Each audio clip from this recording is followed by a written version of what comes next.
শরদিন্দু বন্দ্যোপাধ্যায়ের ছোট গল্প ডিকটেটর। পুনাতে আমার বাড়ির সামনের রাস্তার ওপারে একটা বড় গোছের মাঠ আছে। এবড়ো খেবড়ো খানাখন্দ ভরা মাঠ। বর্ষাকালে যখন মাঠে কচি সবুজ ঘাস গজায় এবং খানাখন্দ জলে ভরে ওঠে, তখন একটা ছেলে এক পাল মোষ নিয়ে এখানে চড়াতে আসে। হাতির মতন প্রকাণ্ড 10-12টা মোষ। যে ছেলেটা চড়াতে আসে তার গায়ের রং মোষের মতোই কালো। তার শরীরের খাড়াই 1.5 হাত। কোমরে ঘুনসি ছাড়া লজ্জা নিবারণের আর কোনো উপকরণ নেই। হাতে পেন্সিলের মতন একটি লাঠি। বয়স বড়জোর 7 বছর। মারাঠিরা বেঁটে জাত। ছেলেটার বয়সের অনুপাতে শারীরিক দৈর্ঘ্যে কোনো অসঙ্গতি নেই। আমি বারান্দায় বসে ওই ছেলেটাকে এবং ওর অধীনস্থ মোষগুলোকে দেখি আর অবাক হয়ে যাই। কি অখণ্ড প্রতাপ ছেলেটার! মোষগুলো যদি বাঁ পায়ে চাট মারে তাহলে ছেলেটা বোধহয় পুনা ডিঙিয়ে মহাবলেশ্বরে পৌঁছে যায়। তাদের ধারালো বাঁকা শিং একটু নড়লে ছেলেটা শুলভিত হয়ে পটল তোলে। কিন্তু ছেলেটার প্রাণে ভয় ডর নেই। মোষগুলো যেন ওর খেলার সঙ্গী, আর মোষগুলোর ভাবগতিক দেখে মনে হয় তারা ওর ঘাস তালুকের প্রজা। মোষ নামক জন্তুটা দেখতে ভয়ঙ্কর, কিন্তু এমন নিরীহ জীব বোধহয় পৃথিবীতে নেই। বন্য অবস্থায় ওরা হয়তো ভয়ঙ্কর ছিল, কিন্তু মানুষের সংসর্গে এসে একেবারে বৈষ্ণব হয়ে পড়েছে। তবু 2-1বার ওদের ক্ষিপ্র রোষ দেখেছি। দুটো মোষ হঠাৎ শিঙে শিং আটকে মল্লযুদ্ধ শুরু করে দিয়েছে, রক্তারক্তি কাণ্ড। কিন্তু তা এতই বিরল যে সেটা ওদের চরিত্রের ব্যতিক্রম বলে ধরা যেতে পারে। আমি বসে বসে ওদের কার্যকলাপ দেখি। ছেলেটা মাঠের মাঝখানে পেন্সিলের মতন লাঠি কাঁধে নিয়ে দাঁড়িয়ে আছে। মোষগুলো চড়তে চড়তে এদিক ওদিক ছড়িয়ে পড়েছে। 2-1টা মোষ রাস্তার কিনারার দিকে চলেছে। ছেলেটা অমনি মুখে টক টক টকাস টকাস শব্দ করল। মোষগুলো ঘাড় ফিরিয়ে তার দিকে তাকালো। ছেলেটা লাঠি ঘুরিয়ে কী ইশারা করলো জানি না। তারা মোড় ফিরে রাস্তার ধারে থেকে সরে এলো। ছেলেটা তখন নিশ্চিন্ত মনে গুলি ডান্ডা খেলতে লাগলো। তার সঙ্গী সাথী নেই, খেলার দোসরও নেই। সারাদিন একলাটি মোষগুলোকে নিয়ে কাটিয়ে দেয়। দুপুরবেলা মোষগুলো জলে ভরা খানাখন্দের মধ্যে নেমে যায়, গলা বের করে বসে থাকে। পুনায় বর্ষাকালে ঝুমঝুম করে বৃষ্টি হয়, কখনো ঝিমঝিম বৃষ্টি, কখনো ফিসফিস ইলশে গুঁড়ি। আকাশ কিন্তু সারাক্ষণ মেঘে ঢাকা থাকে। সূর্যদেব মলমলের ঘোমটার আড়াল থেকে স্নিগ্ধ প্রভা বিকিরণ করেন। পুনায় সালিয়ানা বৃষ্টি মাত্র 25 ইঞ্চি, তাই পুনায় বর্ষা এত মধুর। বিকেলবেলা মোষগুলো জল থেকে বেরিয়ে আসে, আবার মাঠে চড়ে বেড়ায়। কখনো বা সবাই একজোট হয়ে ঘাসের উপর বসে নিশ্চিন্তভাবে রোমন্থন করে। ছেলেটা তখন কোনো একটা মোষের প্রশস্ত পিঠের উপর গিয়ে শোয়, বোধহয় একটু ঘুমিয়েও নেয়। অন্য মোষগুলো গলা বাড়িয়ে তার গা চেটে আদর জানায়। মানুষ ও পশুর মধ্যে নিবিড় সখ্য, আবার একদিকে কঠিন শাসন, অন্যদিকে নির্বিবাদ আনুগত্য। এই সম্পর্কের মূলে কোনো হেতু খুঁজে পাওয়া যায় না, যেমন হেতু খুঁজে পাওয়া যায় না মানুষের সমাজে ডিটেক্টর নামক জীবের। গত 40 বছর ধরে কত ডিটেক্টর দেখলাম। Mustafa Kamal, Mussolini, Hitler, Stalin, তাছাড়া খুদের ডিটেক্টর তো অসংখ্য। এরা কিসের জোরে এমন আধিপত্য করে? কোথায় এদের শক্তির উৎস?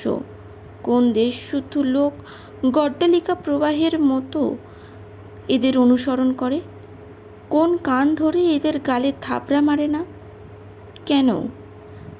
আমি আজ পর্যন্ত এই প্রশ্নের উত্তর খুঁজে পাইনি। কিন্তু উত্তর যেমনই হোক, এই মেষপালক ছেলেটা যে একজন খাঁটি ডিটেক্টর তাতে সন্দেহ নেই। তার এই অলৌকিক ক্ষমতার পরিচয় একদিন হাতে হাতে পেয়েছিলাম বলেই আজ এই কাহিনীর অবতারণা। আমার 2 নম্বর নাতি বোম্বেতে তার মা বাপ জ্যাঠা জেঠির কাছে থাকে। মাঝে মাঝে সবাই মিলে পুনায় আসে। মধ্যম নাতির বয়স 5 বছর, অতিশয় ক্ষীণকায় ব্যক্তি, হাত পা কাঠির মতো, তাই তার নাম রেখেছি কাঠিচরণ। গত বছর শ্রাবণ মাসে কাঠিচরণ পুনায় এসেছে। পুনায় তখন বেশ ঠান্ডা, তার উপর সে একটু শীতকাতুরে। তার জ্যাঠাই তাকে গরম জামা কাপড় পরিয়ে দিয়েছে। সে বাগানে কুকুর কালীচরণের সঙ্গে খেলা করছে। বিকেলবেলা বৃষ্টি থেমেছে। মেঘের আড়ালে সূর্যদেব ঝিকমিক করছেন। কাঠিচরণ আমাকে বলল, দাদু, আমি পেশোয়া পার্কে হনুমান দেখতে যাব। বললাম, হনুমান দেখার জন্য পেশোয়া পার্কে কি যাবার দরকার?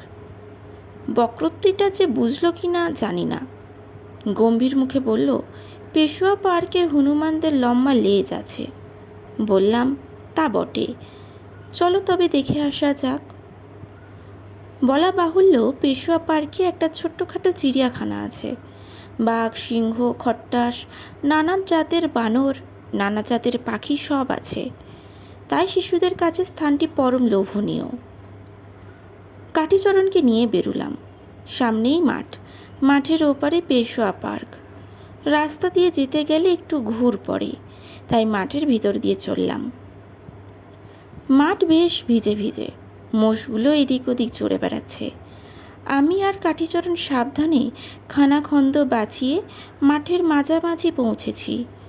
হঠাৎ চোখ তুলে একেবারে চক্ষু স্থির। বিভিন্ন দিক থেকে 10-12টা মোষ ঘাড় বাঁকিয়ে আমাদের দিকে তাকিয়ে আছে। তাদের তাকানোর ভঙ্গিটা ভালো নয়, বিরাগপূর্ণ ভাব, যেন আমাদের দেখে তারা চটেছে। তারপরই চোখে পড়ল কাঠিচরণের গায়ে লাল রঙের সোয়েটার। গরু মোষ যে লাল রং দেখলেই চটে যায়, এটা আগে খেয়াল করিনি। সর্বনাশ! মোষগুলো বিভিন্ন দিক থেকে আমাদের দিকে ঘুরে দাঁড়ালো। একটা মদ্দা মোষ গোঁ শব্দ করল। তারপর সবাই শিং বাগিয়ে আমাদের দিকে এগিয়ে আসতে লাগলো। ব্যাকুল চোখে চারিদিকে তাকালাম, কিন্তু পালাবো কোথায়? মাঠের মাঝখানে দাঁড়িয়ে আছি। মহিষ বহু ভেদ করে পালাবার রাস্তা নেই। কাঠিচরণ রোগা হলেও বুদ্ধিমান ছেলে, ব্যাপার বুঝতে পেরেছিল। সে হ্যাঁচড় প্যাঁচড় করেই আমার কাঁধে চড়ে বসল। নিরুপায় হয়ে মহিষ মর্দিনী দুর্গার নাম জপ করলাম, কিন্তু কোনো ফল হচ্ছে না। মোষগুলো সপ্তরথীর মতন ঘিরে ধরেছে। 10-12 গজের মধ্যেও এসে পড়েছে। আর রক্ষে নেই। সবাই মিলে একসঙ্গে শিং নাড়বে আর আমরা শিক কাবাব হয়ে যাব। চোখ বুজে প্রতীক্ষা করছি, আর দেরি নেই। হঠাৎ কানে শব্দ এলো, টক টক টকাস টকাস। চোখ খুলে দেখি মোষগুলো দাঁড়িয়ে পড়েছে আর এগোচ্ছে না। তারপর মোষগুলোর পেছন দিক থেকে ক্ষীণ আওয়াজ হলো, হি। মোষগুলো একটু ইতস্তত করলো, তারপর ফোঁস ফোঁস নিঃশ্বাস ফেলে পাশের দিকে ফিরল। সম্মোহিতের মতন দাঁড়িয়ে দেখছি। তারা আমাদের দিকে পিছন ফিরল। তারপর যেন কিছুই হয়নি এমনইভাবে ঘাস খেতে খেতে চারিদিকে ছড়িয়ে পড়ল। তখন দেখতে পেলাম পেন্সিলের মতন লাঠি হাতে ঘুনসি পড়া ছেলেটা দাঁড়িয়ে আছে। তার মুখ গম্ভীর, চোখে ভৎসনাথের দৃষ্টি। মনে মনে ন্যাংটা ছেলেটাকে তার অলৌকিক শক্তির জন্যে সাধুবাদ জানালাম। মুখে কিছু বলা হলো না, কারণ তার ভাষা জানি না। কাঠিচরণকে কাঁধে নিয়ে বাড়ি ফিরে এলাম। লম্বা ল্যাজওয়ালা হনুমান দেখার উৎসাহ আর নেই। আজ যা দেখেছি আজকের পক্ষে তাই যথেষ্ট। ডিটেক্টরদের আমরা ভালোবাসি না, ওরা মানুষ ভালো নয়। জনগণের শক্তি অপহরণ করে ওরা জনগণকেই নাকে দড়ি দিয়ে ঘোরায়। ওদের এই শক্তি অপহরণের চাবিকাঠি কোথায় তা জানি না, কিন্তু এই অতি মানবিক শক্তি মাঝে মাঝে আমাদের মতো সাধারণ মানুষের খুব কাজেও লাগে। নমস্কার।